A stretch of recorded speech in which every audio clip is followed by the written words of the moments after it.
Je m'appelle Jérémy Robillard, j'ai 27 ans et je travaille en espace vert. Bon, je fais un peu de tout à la mairie. Alors, les AT, je faisais l'espace vert, que espace vert. Je faisais débroussaillage, souffleur, je conduisais les machines aussi.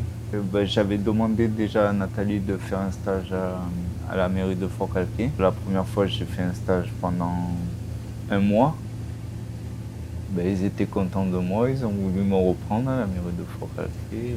Avec l'équipe, ça se passe nickel, je tourne un peu dans tout. Après, j'aime tout à la mairie. Il y a tout le monde qui sont contents de moi.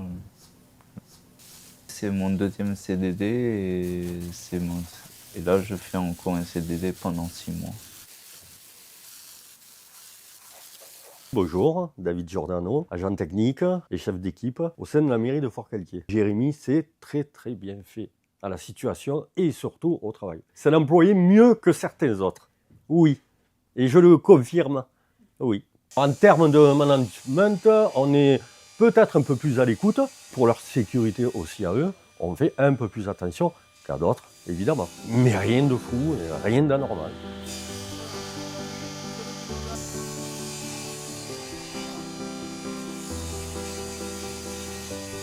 Ça serait bien d'autres profils comme Jérémy.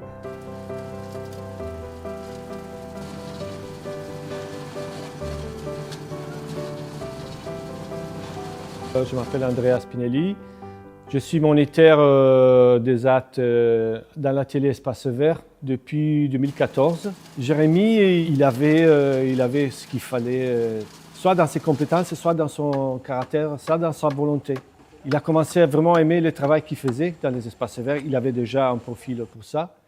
Et après, il était très... il apprenait vite, il aimait apprendre tout le type de travail qu'on fait ici, de la conduite du kart jusqu'à la débroussailleuse, jusqu'à la tronçonneuse. Il a fait des formations, il était plutôt bon même avec le tronçonnage. Donc, il a quand même pas mal de compétences et d'expérience aussi.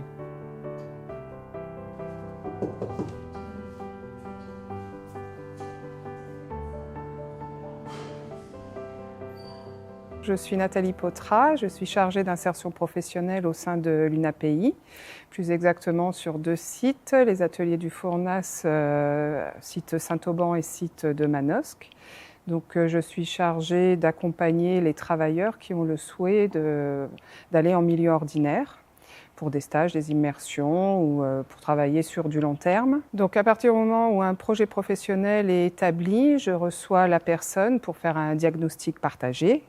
C'est-à-dire que je prends en compte la demande du travailleur, ses besoins, tout son environnement familial, social, ses freins, tout est pris en compte. Ensuite, par rapport à ce qu'il souhaite faire, je fais de la prospection auprès des entreprises.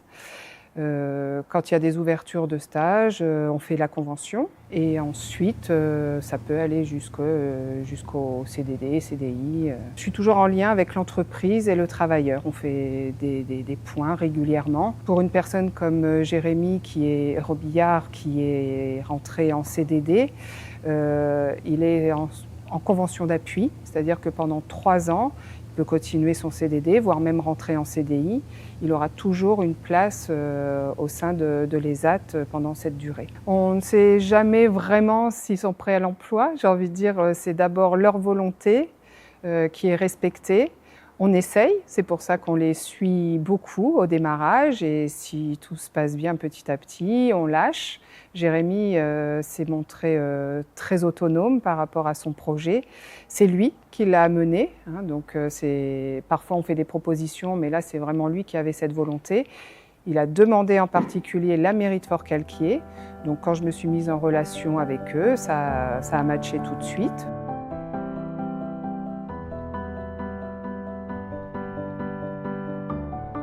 Aux entreprises qui ont l'impression que d'intégrer une personne en situation de handicap, c'est compliqué et long, je leur dirais, mais c'est déjà arrivé d'ailleurs, qu'on a toute une équipe.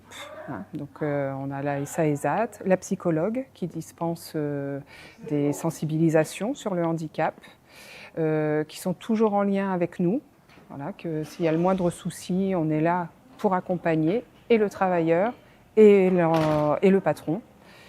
Et que on peut prouver les compétences d'une personne en situation de handicap autant qu'une personne lambda.